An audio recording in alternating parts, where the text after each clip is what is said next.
국내 유일의 아시아 전문 팟캐스트 아시아팟.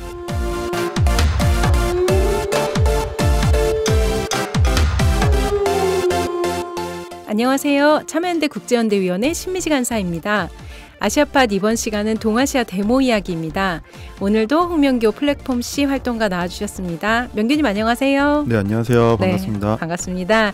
지난번에 감기로 고생하셨는데 이제 괜찮아요? 네, 지금 괜찮아요. 좋습니다. 괜찮은 것 같습니다. 좋은 소식이 들리던데요. 사라진 나의 중국 친구에게가 3세에 들어갔다는 소식이 있어요. 네, 여기 지난번에 여기서 네. 방송을 한 덕분에 진짜요? 제가 도움을 받아서 네, 3세를 찍었습니다. 몇 프로 줄래요?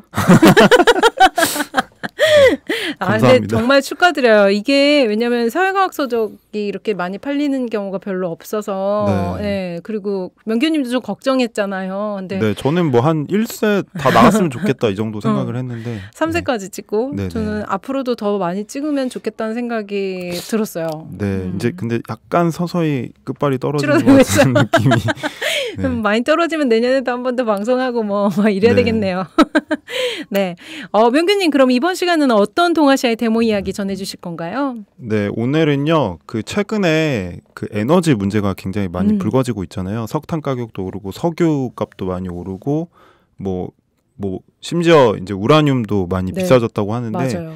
그 에너지 문제와 관련해서 동아시아에서 이 에너지와 관련된 사람들은 어떤 저항을 하고 있는지 이를테면 발전소 노동자들이나 탄광 노동자들이나 아니면 그것 때문에 피해를 받는 주민들이나 이런 사람들이 어떤 저항을 하고 있는지 이런 거에 대해서 소개하는 시간을 갖도록 하겠습니다. 네, 아주 시의적절한 것 같아요. 지금 기후위기 때문에도 좀 문제가 되고 있기도 하고 최근 이제 유럽하고 중국 등에서 에너지 수급 문제가 발생하고 있잖아요. 네. 근데 중국 전력난에 대해서는 초기에는 호주랑 외교적 갈등 때문에 호주산 석탄 수입을 중단했기 때문에 이렇게 됐다. 이런 원인 분석이 있었는데 사실이 아니라고 하더라고요. 네, 일단 많은 전문가들이 그거에 대해서는 별로 근거가 없는 얘기다라고 얘기를 하고 있는데 일단은 그 최근에 이제 전력난에 대해서 설명을 좀 드리면은 그 우리나라 언론에도 되게 많이 소개가 됐잖아요. 9월 23일 이후부터 그 중국의 여러 지역에서 그 그러니까 산업 분야뿐만 아니라 민간 영역에서도 그러니까 사람들의 어떤 주거 공간이나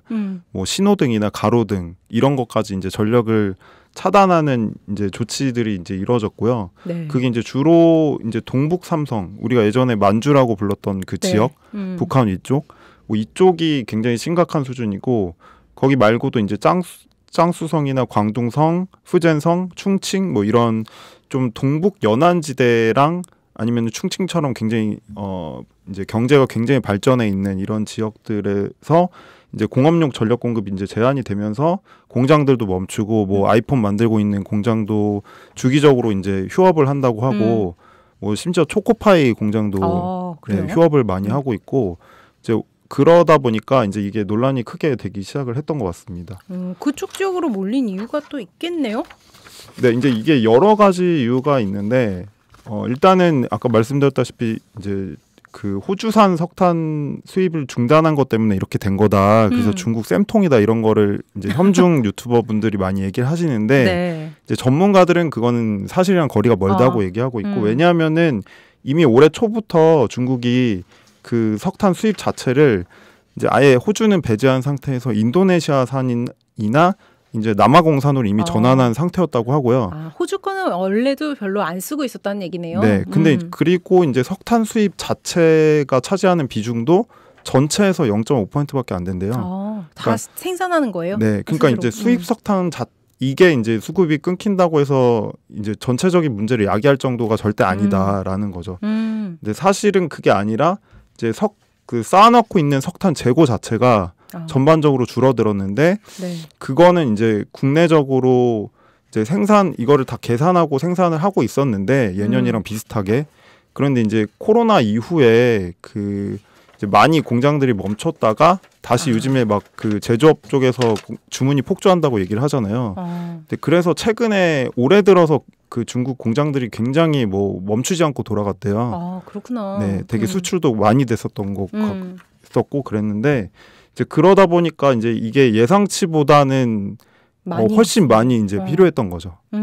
그리고 이제 그 중국도 시진핑 주석이 작년인가요? 작년 9월에 그 유엔 총회에서도 이제 그 그러니까 탄소 중립을 네. 선언하면서 2060년에 이제 탄소 중립을 달성하겠다 이런 발표를 하기도 했었는데 좀 이 약속을 좀 맞추려고 하는 일환에서 그 쌍공 정책이라는 거를 이제 제시하거든요. 쌍공 정책. 예, 네. 이거는 뭐냐면은 이제 에너지 소비의 절대량도 줄이고 상대적인 이제 소비량 자체도 줄이고 이렇게 하겠다는 거예요. 그래서 이제 가이드라인을 내놓고 이제 각 지방 정부가 이제 중국은 워낙에 크니까 이제 지방 정부들이 자율성이 큰 편인데 그 지방 정부들이 이 가이드라인에 맞춰서 에너지 소비를 줄여야 된다 이런 거거든요. 네. 근데 이제 이게 지켜지는 지방 정부가 거의 없다고 합니다. 이제 중국 정부의 공식 그렇죠. 발표에 따르면은 이제 그게 주되게는 아까 제가 말씀드린 연안지대 이제 공장이 많은 쪽 이런 데가 계속 돌리니까. 네. 그러니까 이제 문제를 그런 걸로 인과관계를 거슬러 올라가면은 최근에 이제 수출이 워낙에 이제 많이 되고 공장 가동률이 높다 보니까 예상치보다 훨씬 많이 이게 필요했던 거죠. 네.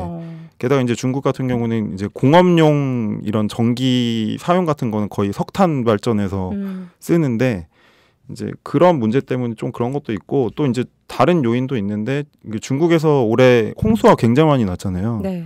그래서 이제 홍수가 많이 나면서 산시성 같은데 탄광이 많은 지역에서 그 탄광이 붕괴되는 사고가 굉장히 많았거든요. 홍수의 영향도 있었군요. 네. 거의 뭐 매달 이제 탄광이 무너져서 산시성 어디에서 20명이 죽었다. 뭐 이런 뉴스가 매달 있었어요.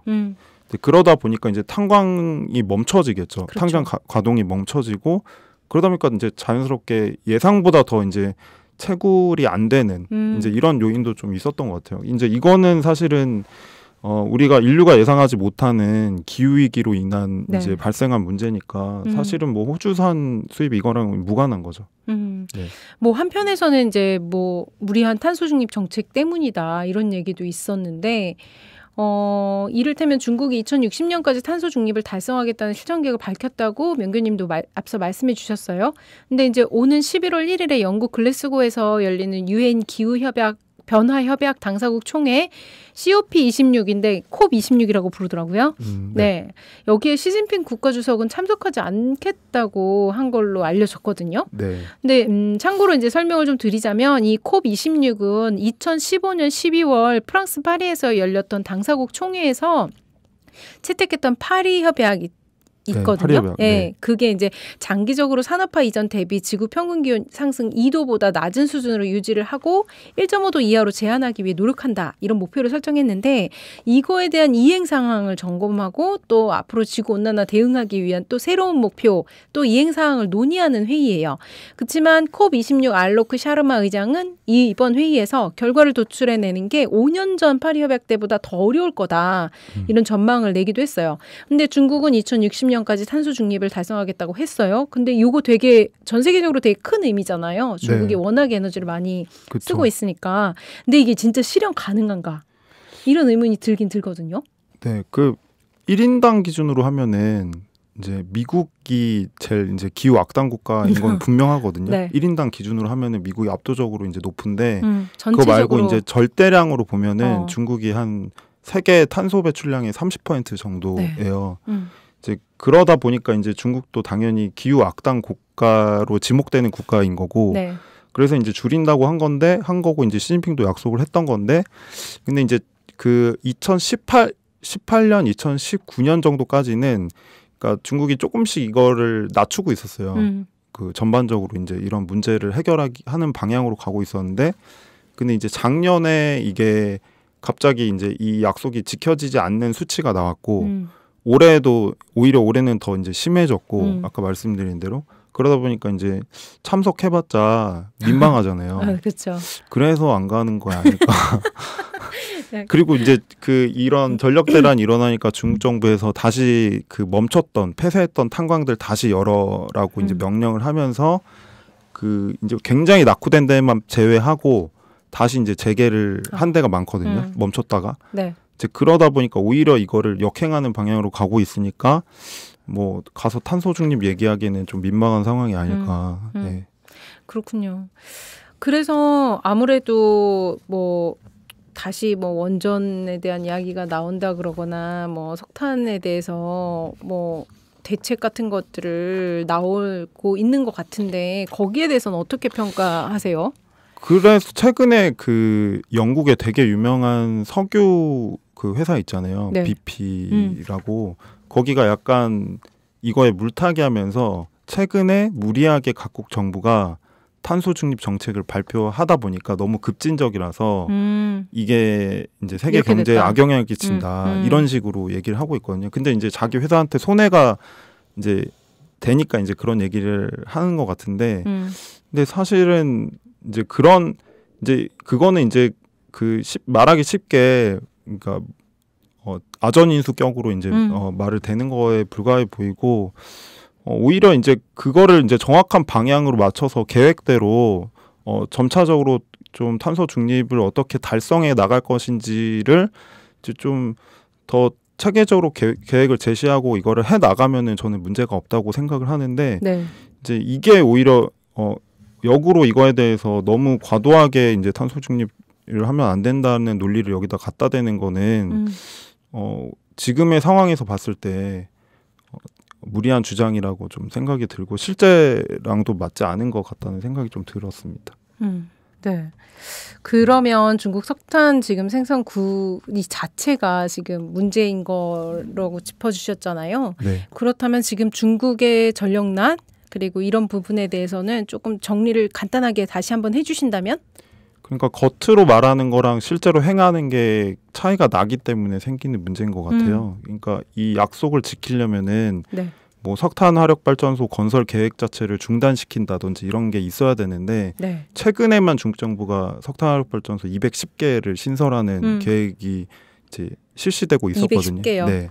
이제 그런 문제가 계속 이 탄광 운영이랑 이거랑 엇갈리게 되면서 이거를 이제 중간에 또 이해관계자들도 네. 있고 이를테면 중국 같은 경우도 중국 전력기업 연합회라고 중국은 이제 발전소 같은 게 민간화돼 있는 발전소가 굉장히 많은데 이런 데들이 갖고 있는 이해관계라는 것도 있고 그러다 보니까 이제 이런 것들이 이제 국가 권력이랑 자본이 되게 얽혀서 분별 없이 이거를 만들어져 있는 시장 구조 자체에 문제가 있는 거지. 이제 무리한 탄소 중립 계획 자체에 문제가 있는 건 아니라고 저는 생각을 하고 네. 오히려 이제 이거에 얽혀 있는 평범한 사람들의 미래가 어떻게 될 것인지 그리고 여기서 일하고 있는 사람들의 미래가 어떻게 이제 책임져야 되는지 국가가 이런 거를 중심으로 놓고 생각을 하면은 답은 저는 분명하다는 생각이 듭니다. 결국에는 약간 현실과 목표의 완전 괴리, 그 다음에 이제 거기서 정작 좀 길게 보고서 고민해야 될 부분이 빠져 있는 채로 네. 이런 뭐랄까 정책 같은 것들을 발표하고 실행하는 과정이 문제인 거라는 생각이 드는데요. 남의 일 같지 않아요? 우리나라도 지금 그러고 있는 것 같다는 생각이 많이 드는데 우선 아까도 지적해 주셨지만 그 중국 탄광 노동자들의 파업 이야기도 이쯤에서 한번 들어보면 좋을 것 같아요. 명규님 설명처럼 그 중국 석탄 생산 구조 자체가 문제라면 당연히 노동자들한테도 피해가 갈 거거든요. 어떻게 대응하고 있는지 궁금합니다. 네, 일단은 역사적으로 좀 살펴보면은 중국에서 이제 자본주의가 중국에 들어오는 과정에서 네. 당연히 똑같이 노동운동이라는 게 생기잖아요. 네. 그 노동운동의 역사의 어떤 출발점 자체가 이제 탄광 노동자 파업이었다고 하고요. 네. 이 대표적으로 되게 유명한 사건이 1922년, 그러니까 99년 전에 이제 10월 23일에 있었던 네. 허베이성에 있는 어떤 카이루안 탄광이라는 곳에서 일어나는 건데 이 파업은 이 탄광에서 일하고 있었던 5만 명 정도 되는 당시 탄광 노동자들이 일으킨 저항이었고요. 엄청 많네요. 네, 엄청나죠. 네. 여기 같은 경우에는 이제 매년 1년에 400명 정도가 그 탄광 안에 그 윈치라고 하는데 네. 그 계속 석탄 캐면은 그거 옮기는 이제 차 같은 거 있잖아요. 예, 수레차 예. 같은 거. 그거에 깔려 죽는 사람만 400명일 정도로 1년에. 진짜요? 네, 되게 이제 산재 뭐 이런 게 굉장히 심했고 하루에 16시간씩 일을 할 정도로 이제 노동 강도도 굉장히 심했는데 여기를 운영한 게 이제 처음에는 이게 청나라 정부에서 만든 건데 나중에는 영국 자본이 이거를 운영했어요. 그래서 네. 그 당시에는 영국 기업가들이 이걸 하고 있어서 이러다 보니까 이제 노동자들한테 쌓인 불만이 굉장히 컸던 거죠. 네. 그래서 이때 일어난 파업이 굉장히 유명하다고 하고요. 이 당시에 이 파업 말고도 9월 달에도 인근에 있는 다른 지역에서 안위안 철도 광산 파업도 있었다고 하고요. 여기도 10,000명 명 규모의 거대한 파업이었습니다. 네, 무려 100여 년 전에 벌써 네. 이런 큰 파업이 있었던 거네요. 네. 그래서 이런 거로 봤을 때 이제 중국의 탄광 산업이라는 것 자체가 이제 중국의 역사랑 이제 따로 떨어져서 생각할 수 없는 부분이 있는 것 같고 네. 나름의 역사성도 있는 것 같아요. 탄광 노동자들이 자기에 대해서 갖는 자부심, 그러니까 좀 다른 거죠. 다른 나라랑 좀 비교해서 다르게 좀 봐야 되는 측면이 있고 영국도 예전에 그 탄광에서 파업이 굉장히 활발했었잖아요. 70년대에도. 빌리 엘리어트에도 나와요. 네, 굉장히 강력한 파업들이 있었는데 네. 영국 같은 경우에도 그 탄광 노동자들이 갖는 자부심이 그 당시에 굉장히 셌다고 하더라고요. 그러니까 우리가 이 나라를 만들었다 뭐 이런 자부심이 있는 거죠. 근데 중국도 그게 마찬가지의 자부심이 있는 것 같고 그게 이제 명맥이 끊기지는 않는 것 같아요. 최근에도 그 2015년에 그 신장 위구르 자치구 쪽에 있는 되게 유명한 어떤 산다오링 탄광에서 네. 8,000명 규모의 이제 파업이 있었는데요. 이때는 단순하게 임금체불 약속된 이제 상여금이 지급되지 않으면서 임금체불에 대해서 항의하면서 이제 일어난 파업이었는데 이게 이제 그 회사가 민간회사인데 지불 능력이 떨어지기 시작하면서 이제 석탄 산업이 좀 어려워지고 이 수급이 잘 안 맞아 떨어지면서 이런 파업들이 이제 빈번해지기 시작했다고 하고요. 네. 통계를 보면은 중국 그 노공통신이라고 네. 그 노동자들의 쟁의 이 데이터를 계속 이제 만들어내는 데가 있거든요. 홍콩을 기반으로. 네, 근데 여기 데이터를 보면은 2015년에 알려진 것만 78건이고 네. 파업이 2016년 69건 뭐 그 이후에도 매년 이제 여러 건들이 있었고 탄광 노동자 파업만 네, 탄광 노동자 네. 파업만.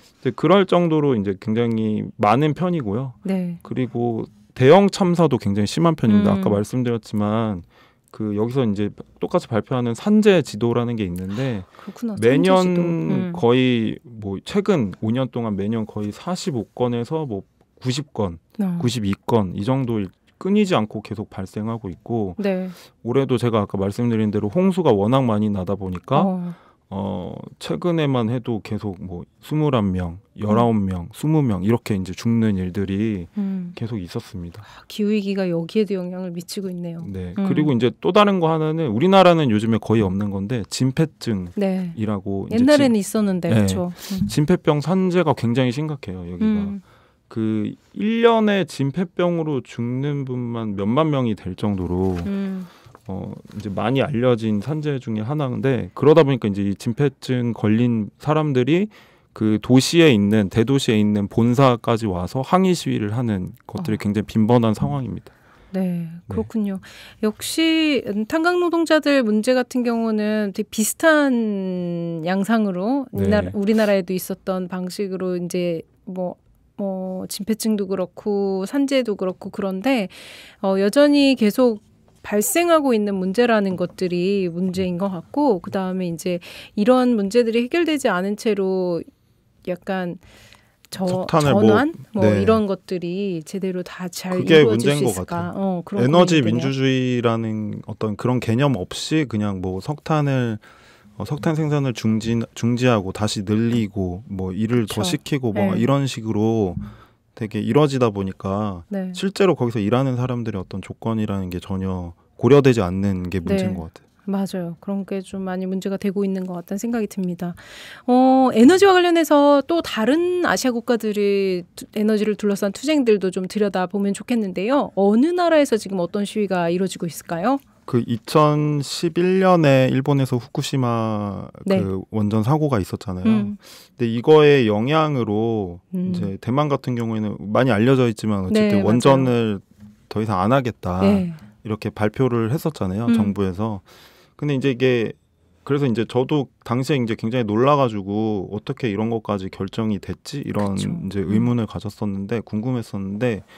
그러니까 대만 같은 경우는 햇발전소 반대 운동 자체가 반핵 운동 자체가 되게 역사가 오래됐대요. 30년 가까이 이제 30년 넘게 이거를 계속 해왔고 네.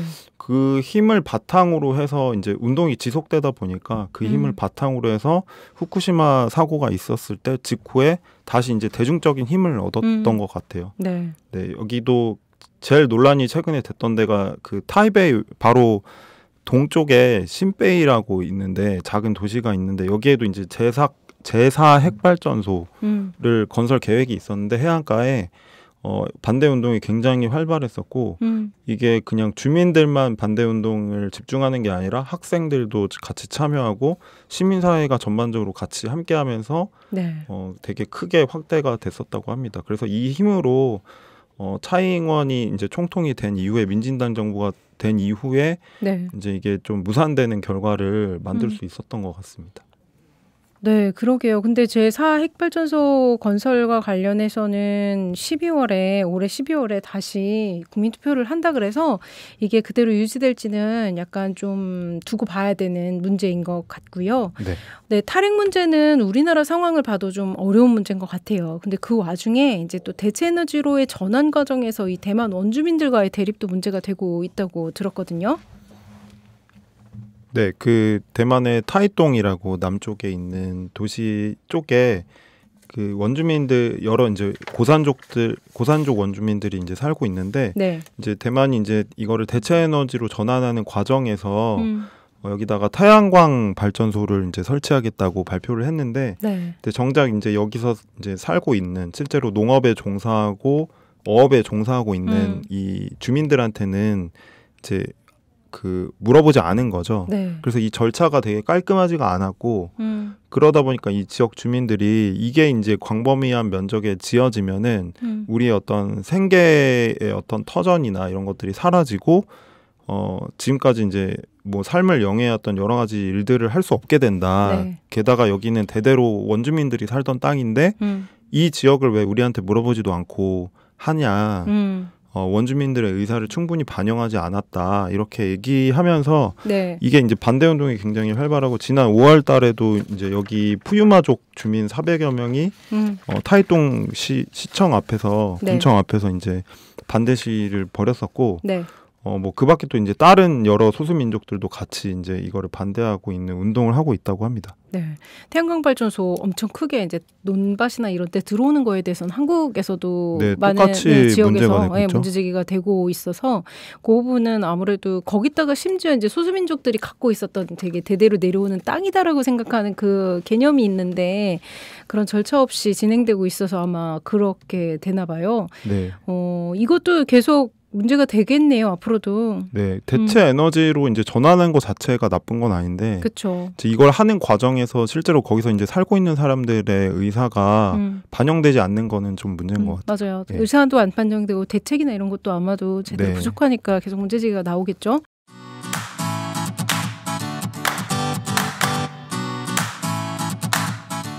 참여연대가 제작하는 책 이야기 팟캐스트 책사이다와 국내 유일의 아시아 전문 팟캐스트 아시아팟 매주 목요일에 번갈아 찾아갑니다.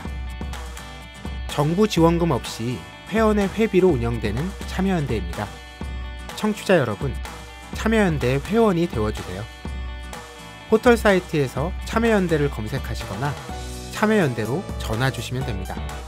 전화번호는 02-723-4251 02-723-4251입니다.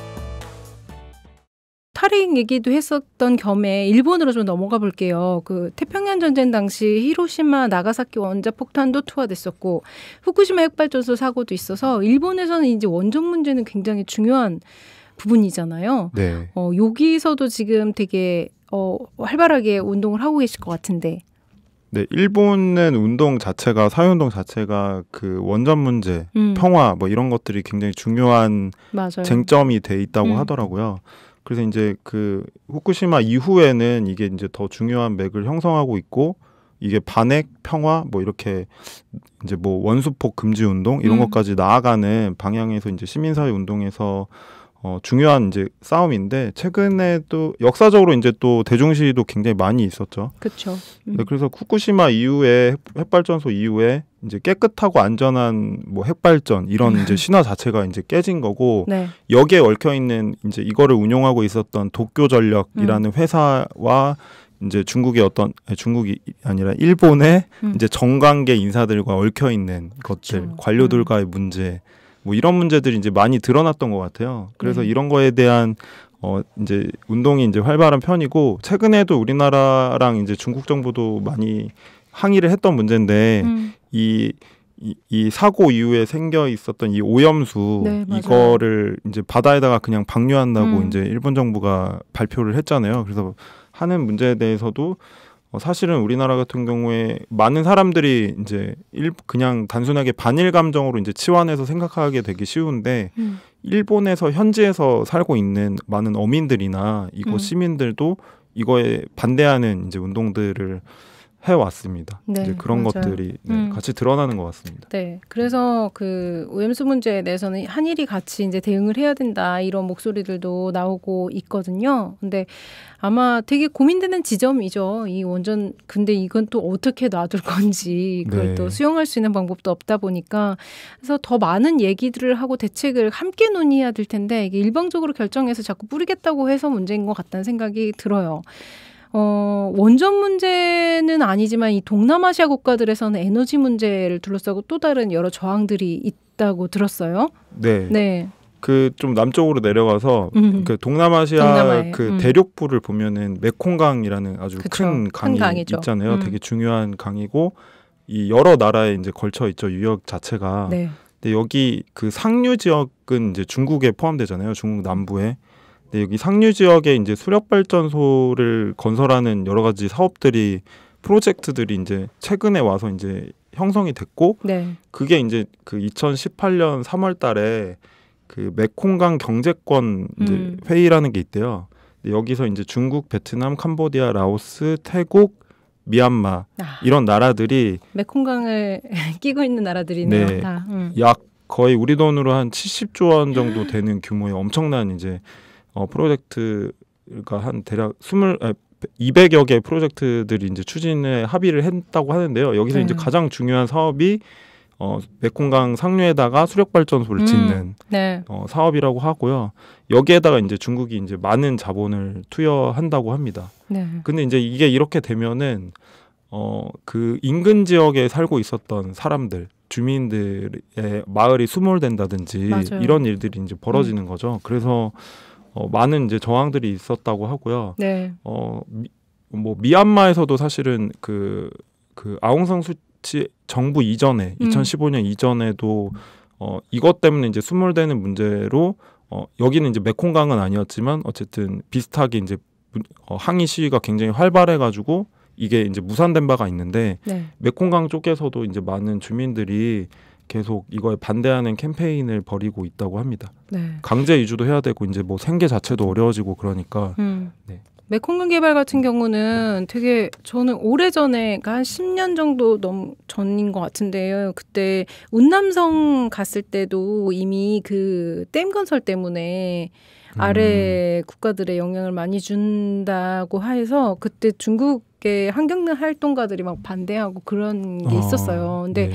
거기 댐을 짓고 있는 걸 봤었는데 거기 운남성에서 나오는 물은 에메랄드빛이라 그래야 되나요? 네, 그 그쵸. 뭐라지? 빙하에서 나오는 물이어가지고 네네. 되게 특이한 색깔이거든요. 네, 그래서 그 진짜- 만년설이 이렇게 녹아서 내려오는. 정말 아름다운데 네. 거기에 땡건설 하는 지역은 다 흙탕물로 변해 있는 거예요. 그래서 그걸 보면서 되게 안타까워하고 그때 외신 기자들도 같이 가가지고 이제 이게 큰 문제다. 근데 큰 문제는 거기에 오염뿐만 아니라 이제 밑에 지역들이 문제다. 다른 나라들 그런 얘기들을 좀 했었는데 이 수력 발전 문제는 아시아파 청취자들도 기억을 하실 텐데요. 2018년 7월에 라오스 아타프주에서 세피안 세남노이 댐 보조댐 붕괴된 사고 있었습니다.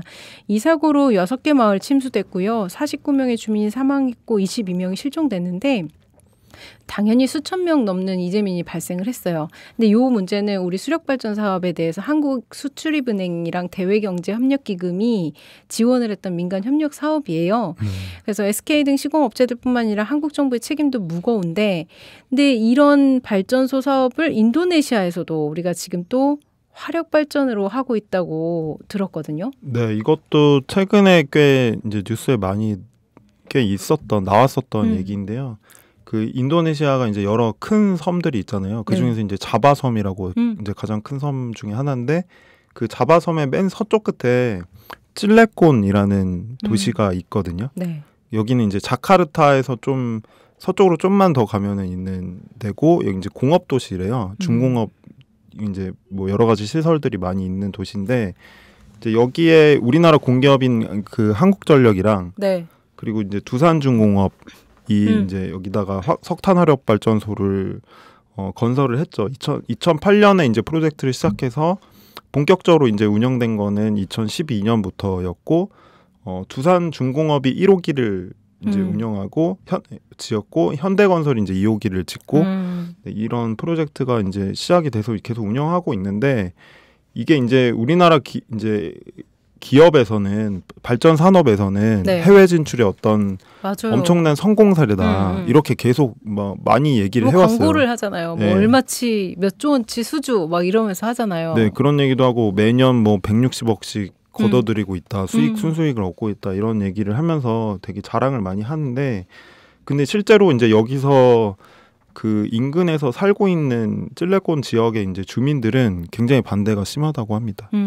여기가 일단은 그 재작년에 이제 뉴스타파 기사로 이제 보도로 이제 알려지기 시작한 건데, 네. 이 탄소 화력 발전소를 지으면서 여기다가 우리나라 화력 발전소에 지어놓은 이제 설치해놨던 여러 가지 뭐 저감 장치들, 네. 오염물 저감 장치나 이런 것들은 아예 이제 설치를 안 했다 보니까 이게 이제 오염물질이 계속 나오는 거죠. 그래서 어민들 같은 경우에도 물고기를 잡으면 거기에 뭔가 그 되게 시꺼먼 게 나온다. 뭐 이런 증언들도 되게 많았고, 뭐 농사를 지어도 이게 잘 안 되고 물고기도 이제 잘 안 잡힌다. 그렇겠죠. 네, 그런 이제 증언들이 굉장히 많았고, 그래서 이제 불만이 굉장히 환경 오염 문제에 대한 이제 불만이 거셌다고 하고요. 그런데 이제 그럼에도 불구하고 여기다가 또 새로 짓는다고 해서 이게 논란이 됐던 것 같습니다. 작년에 이제 결국에는 이 반대 운동이 굉장히 활발해서 이 인도네시아 환경운동 단체에서도 한국에 오기도 하고, 우리나라 네. 법원에도 이거를 이제 소송 같은 걸 걸기도 네. 하고 이랬는데, 이제 이게 잘 안 됐고, 결국에는 한국전력에서 이사회에서 작년에 완전히 통과를 시켰죠. 그래서 추진? 이제 추진하는 걸 완전히 확정지었고, 그래서 이제 건설을 시작했는데, 여기다가 이제 짓는 게 이제 자와 9호기, 10호기 두 개를 이제 추가로 짓는다고, 짓는 거군요. 네, 추가로 짓는다고 하고요. 앞으로 30년 동안 이거를 이제 운영을 할 건데, 근데 이제 실제로 이게 과연 뭐 흑자 산업이냐라고 진짜로 하면은 돈을 버는 일이냐. 네, 근데 이제 실제로는 이제 오히려 적자가 될 거로 예상이 되고 있다고 그래요? 하고요. 네, 이게 왜냐면은 인도네시아도 이런 환경오염 문제가 너무 심해지고, 자카르타 같은 데도 되게 거의 베이징보다 더 맞아요. 심한 수준으로 미세먼지가 심하고 이러다 보니까 도시로 옮긴다고. 이거를 좀 줄여야겠다는 압박을 이제 정부도 갖고 있고, 그래서 이제 석탄 화력 발전 비율을 이제 줄이겠다고 발표도 했는데, 그러다 보니까 이제 이거에 대해서 좀 엄격해진 거죠. 기존보다는. 그래서 이제 이거 에너지 전기 비용은 예전만큼 이렇게 할 수 없고 고정시킬 거다. 그리고 30년 후에는 우리가 반환받을 거다. 이런 거를 하다 보니까 이제 적자가 예상된다고 하는데, 이제 그럼에도 이제 어쨌든 결정을 했다고 합니다. 정작 돈을 못 버는데 네. 사실 투자하는 빚 좋은 개살구가 될 수도 있겠네요. 네. 근데 뭐 네, 그렇죠. 이제 뭐 돈 벌고 못 벌고의 문제라보다는 사실은 점점 뭐 세계 각국이 석탄 발전소는 더 이상 지으면 안 된다고 얘기하고 있는데, 이거를 해외에다가 짓는다는 게, 그것도 문재인 정부에서 네. 그걸 이제 안 하겠다고 이제 그쵸. 공언한 문재인 정부가 그거를 이제 우리나라에는 신규로 추진 안 하고 해외에다가 짓겠다. 해외에다가 짓겠다고 하는 게 좀 모순이 심한 거죠. 자기 모순. 뭐 원전도 그렇게 하고 있어서 네. 약간 그런 문제가 있네요.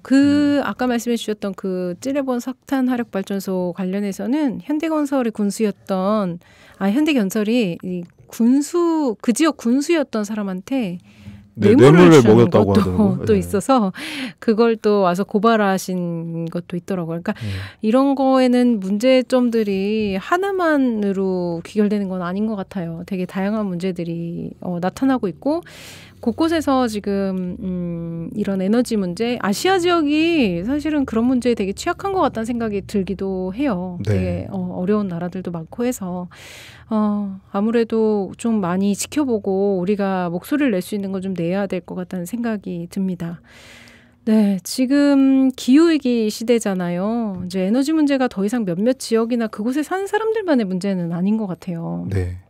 우리나라에서도 이제 정의로운 전환 얘기 나오잖아요. 에너지, 그러니까 뭐 탄소를 벗어나서 에너지를 전환해야 되지만 거기에 이제 노동을 하고 있는 노동자들의 어떤 취업이나 아니면 재취업이나 교육이나 그다음에 대책이나 이런 것들이 없이 막 전환 목표를 좀 만들어 놓고 있는 거는 계속 문제점이 될 거라고 생각이 되고 거기에 대해서 시민사회들도 지금 시민사회 단체들도 되게 고민이 좀 많이 있다고 들었어요. 근데 문제는 에너지 소비가 늘어날수록 더 잘 사는 나라의 에너지를 생산하기 위해서 가난한 나라가 희생을 하고 또 가난한 나라들은 그 나라 안에서 더 많은 에너지를 쓰는 도시 사람들을 위해서 지역이나 아니면 소수민족들을 희생시키고 이러고 있는 것 같아요. 그래서 이거는 뭐 대체 에너지도 마찬가지인 것 같다는 생각이 오늘 얘기 듣고 보니까 그렇네요. 네. 그거를 하는 그러니까 정의로운 전환 뭐 이런 얘기를 많이 하는데 그러니까 여기서 정의로운이라는 거는 어쨌든 민주주의가 있는 그쵸. 전환이 필요하다는 얘기일 건데 이제 정의로운 전환을 겉으로 대통령도 얘기를 하는데 근데 사실 따지고 보면 별로 정의롭지 않은 문제들이 드러나면은 그거는 심각한 반성이 필요하다는 생각이 좀 원칙을 분명하게 해야 되는 것 같아요. 네, 맞아요. 거기에서 사람에 대해서 어떤 특정 사람들이 이제 희생되거나 이제 그런 문제가 생기지 않아야겠죠. 네, 지난주에도 그 삼천포에서 그 화력발전소 거기 있잖아요. 거기서 이제 일하시던 비정규직 노동자, 저랑 동갑이신 분이더라고요. 분이 이제 그 자살 숨진 채로 이제 발전소에서 발견이 되셨는데. 그러니까 그 발전소를 폐쇄를 한다고 하니까 그리고 이제 좀 기대가 있었는데 김용균 노동자 사망 이후에 좀 그 발전소 비정규직 노동자들이 정규직화에 대한 좀 기대도 있고 이랬는데 이제 한 명도 된 게 없다고 하고 지난 몇 년 동안 그러니까 그런 문제들이 계속 이어지고 해결이 전혀 안 되니까 그 돌아가신 게 아니냐 이런 얘기들이 있더라고요. 절망하셔서 그랬을 수 있다 이런 분석이군요. 네, 근데 그래서 결국 생각해 보면 당연히 전환 잘해야 되는데 우선 각국에서랑 모든 사람들이 에너지를 전환하는 것과 동시에 사용을 좀 줄여야 될 것 같다는 생각이 많이 들어요. 아니 여기서 대체 에너지 하고 뭐 동남아시아에다가 화력발전소 지으면 아무 소용이 없잖아요. 네, 그렇죠. 다른 사람들을 희생시키면서 해야 되는 그런 부분들은 기본적으로 에너지 전환은 그래서 뭔가 세계를 같이 놓고 생각을 해야 되는 거 아닌가. 동아시아면 동아시아, 맞아요. 세계면 세계를 놓고 같이 전환을 하는 거를 어떻게 할 거냐의 문제로 생각을 하는 게 맞다는 생각이 듭니다. 네, 우리나라만의 문제도 아닌 것 같고 그 메콩강 같은 경우도 같이 엮여 있는 나라들이 같이 고민해야 될 문제인데 한 나라만을 위해서 이렇게 개발하고 이러면 안 될 것 같다는 생각이 듭니다.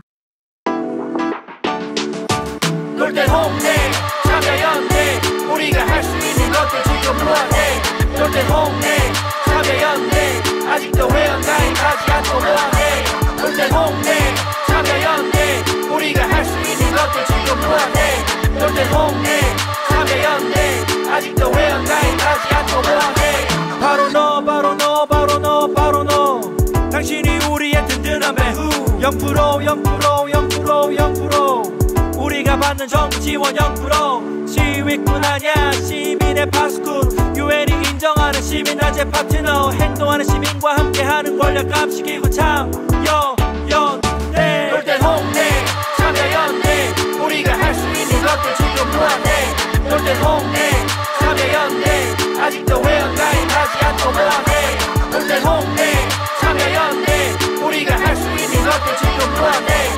저들 홍대 참여연대 아직도 회원가입하지 않고 뭐하게. 네, 명규활동가님 오늘 아시아 나라들의 에너지 문제와 저항 이야기 전해주신 덕분에 또 다른 깊이 있는 고민을 할 수 있었던 시간이었던 것 같아요. 감사해요. 네, 감사합니다. 네. 아시아팟 동아시아 데모 이야기 여기까지입니다. 들어주셔서 감사합니다.